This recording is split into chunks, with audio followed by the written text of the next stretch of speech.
Hello, and welcome to the Gamers Reality Podcast, based off the gamers-reality.com website and Scrimma Games Gamers Reality YouTube channel. We're here to talk about all things gaming. I am your host, Kevin Scrimma. Hey everyone, how's it going this week? It's time for some game chat. During an almost 30-minute Nintendo Direct, Nintendo had tons of Smash Bros. Ultimate news for their fans. It started off with Luigi scared in some type of scary mansion. It really made me want a Luigi's Mansion title for Switch. Luigi encountered a Grim Reaper, or Death. After Luigi passed out, it took Luigi's soul with a swing of his scythe, turning him into a ghost, turning him into the very thing he set out to destroy, ghosts. It was a very traumatic experience for Luigi and anyone watching. There seems to be a theme so far in Smash Bros. Ultimate: death.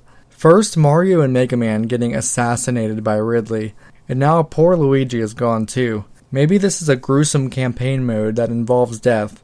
I mean, it's Smash Bros, so death and coming back on stage happens all the time, so it's really not uncommon. In the Smash Bros. Brawl campaign, characters were turned into trophies and they needed to be rescued or revived. I don't think we should be surprised that there will be something similar for this campaign in Smash Bros. Ultimate. And even though a campaign hasn't been confirmed, we've seen plenty of cinematics to prove otherwise. And Smash Bros. Ultimate is looking to be one of Nintendo's biggest games, overfilled with as much content as possible. Be it characters, levels, music, etc.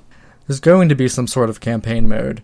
There was an article about a Twitter user named Le Attarde, and I definitely mispronounced that name, where the user reconstructed the blurred image of the green button they showed on the main menu. It seems to say the word spirits, so I'm assuming this is the campaign mode. When the characters die, they turn to spirits and they need to be returned to their bodies perhaps. Just some speculation there. Castlevania's Simon and Richter were announced as fighters. Simon has a long attack reach with his whip, even though it can be a bit slow. He can throw an axe, cross, or holy water. Richter is considered an echo fighter of Simon. Dracula's castle was announced as a stage. Looks like a fun, creepy stage to do battle in. I don't play Fire Emblem, so I'm not sure how to pronounce this name. Crumb or Chrome joins the battle. Now, Fire Emblem is cool, but I think we have like 7 characters from the series in the game now. Just way too many sword fighters in my opinion. And there's not much variation in their fighting style. Samus was announced to have an Echo Fighter, Dark Samus from Metroid Prime 2 Echoes. Get it? Dark Samus is an Echo Fighter from Metroid Prime Echoes?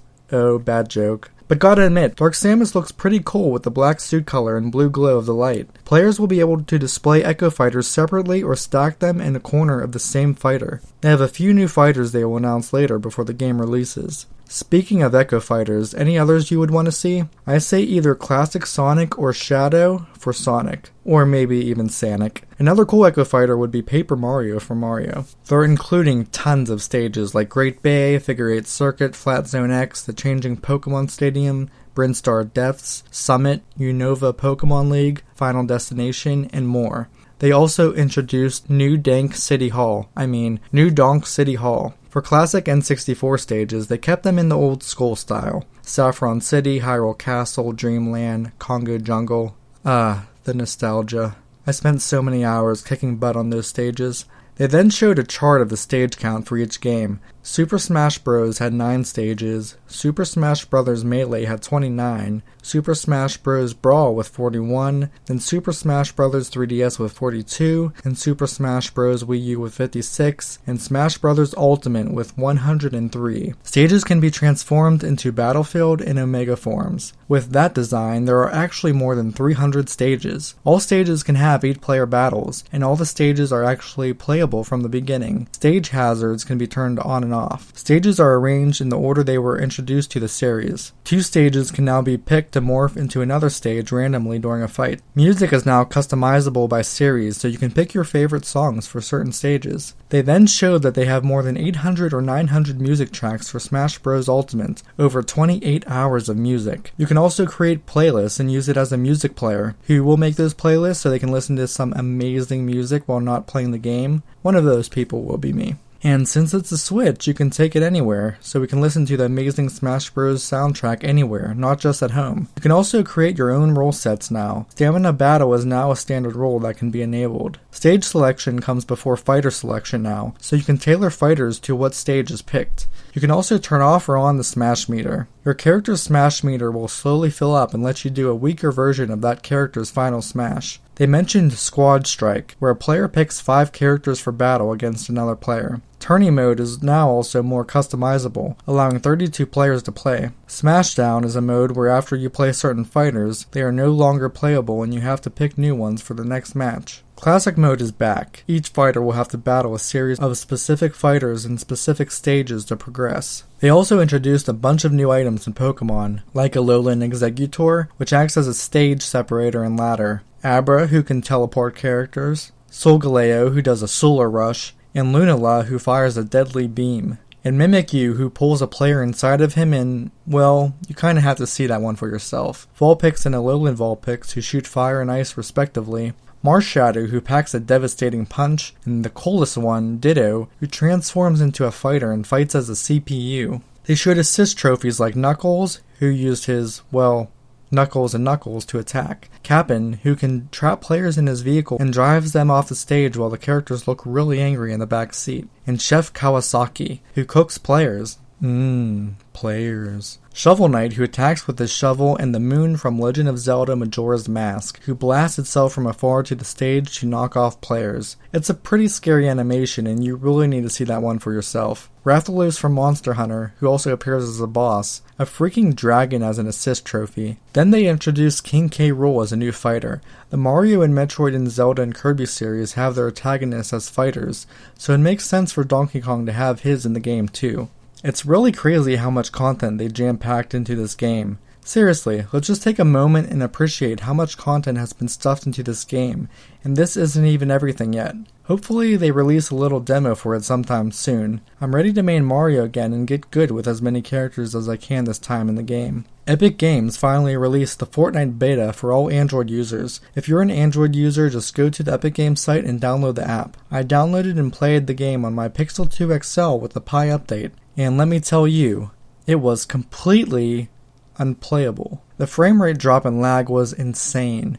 I was on a good Wi-Fi connection too. Not sure if the reason it's lagging is due to the Pi update or that they don't have things working yet on all Android devices or if the servers are flooded, but I'm gonna wait a few days again before trying on mobile. Or that's what I said on the 14th of August. I tried playing again on the 15th and it was a little better after some update, but not by much. I played some more Dragon Ball Legends, played some more of the Frieza and Shallot campaign they added. I've been kicking some major butt in PvP. Rank 35. Don't be fooled, the PvP in Dragon Ball Legends can be intense, which is kind of funny how serious both sides take it, since it's just a mobile game after all. My main fighters are currently all maxed out in boosted panels, meaning all are unlocked and have level 1500. 2-star Hero Shallot, 5-star Sparking Super Saiyan Goku, the Frieza Saga 1, 4-star Sparking Goku, the Spirit Bomb 1, 5-star Sparking Gohan Kid version, 5-star Extreme Mercenary Tao, and 3-star Sparking Captain Ginyu, though I think I'm going to replace him now with either Piccolo or Bardock, probably Bardock. The team has been pretty good to me in PvP. Recently I managed to get a 2-star Sparking Krillin, 3-star Sparking Android 18, and a 2-star Sparking Bardock, and he's supposed to be pretty good, especially with his ability of not letting the enemy switch out for 10 timer turns. His green card also replenishes his ki. One of my friends told me, based on what people in a Dragon Ball Legends group talked about, is that Bardock can have 1 million health if paired with X-Raditz and Shallot. World of Warcraft's Battle for Azeroth is now released and playable.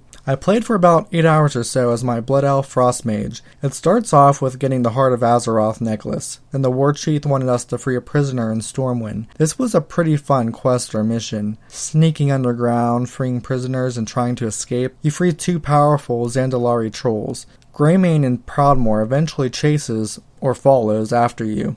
At one point, Greymane and his fellow Wolfpack are just walking menacingly and slowly after you. I'm like, why wouldn't they be running as fast as they could to try and kill us?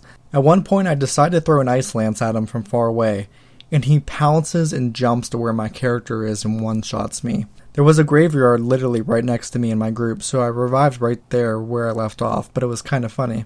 Once escaping from Proudmoore in Stormwind, she decides to take care of the fire instead of killing the Horde. We escape in the boat, and the Princess Troll Girl saves us from Alliance boats, and then we arrive on Zuldazar. This musical score is fantastical and beautiful. Even this one area in the shopping district, I think they call it the Bazaar, has a reminiscent Zelda Wind Waker type feel to it. The enormous temple city of Zandalar is beautiful. It's enormous. I had trouble at first finding things I wanted, like profession trainers to teach new skills, because the city is just so big and has so many levels and I can't fly around the city yet. Being a mage, the slow fall spell helped me get around a little better. Being able to teleport there now helps too. I chose to go to Vol'dun first, and the quests have been fun so far. The environment is pretty interesting and lively for being a desert. I'm having a lot of fun with the DLC so far, and I'm only level 112 and almost have the artifact level to like 5, I think. Then in one of the sand outposts in Vol'dun, a group of level 120 allies were killing low-level horde, because it makes them feel powerful in a group and being a higher level so people can't fight back, obviously. The new DLC has been out only for a few days and they're already doing that, so I had to turn war mode off so I could continue questing. I'll have a lot more to say after I continue to play the DLC. There have been news reports about Twitch streamer Tyler Ninja Blevins stating that he avoids streaming with women to avoid controversy. And personally, I don't blame him. If I were in his position, I'd be careful too. He's also married. Anything he says will be analyzed by tons of people. I was in a Twitch stream of his when kids were joking about using their parents' credit card to donate money to him or something, and he got, in his words, triggered. He said something to the extent of if he did that, his mom would have beat him, and he'd expect their parents to do the same thing and said he hoped their parents would beat them. Not the exact wording, but close. I'm sure he meant well, but if he's going to have that many people watching him when he says something like that, he needs a little bit more of an educated response. As plenty of psychology studies show, beating children just produces more negatives than positives. Back to the main point, I wouldn't want a girl streamer to stream with me if I didn't fully trust her, and I'm sure many popular male streamers wouldn't either. Because all a girl has to do is say, he hit me, or sexually harassed me, or something really stupid, and that could ruin someone's reputation even if it's not true. Then you gotta go take a lie detector test and demand the other person do so as well and publish a report on the internet. It would just be a whole mess. Pokemon Go had an EV community event, which I didn't partake in. Kinda bummed out I didn't partake in that one. There's going to be a Chikorita Community Day on August 22nd. So if you want to try to get a shiny Chikorita, then evolve it into Bayleaf and Meganium with a special move, that's going to be the day to do it. Well, that's everything on my gaming radar for now. Thank you for being here and listening. Peace.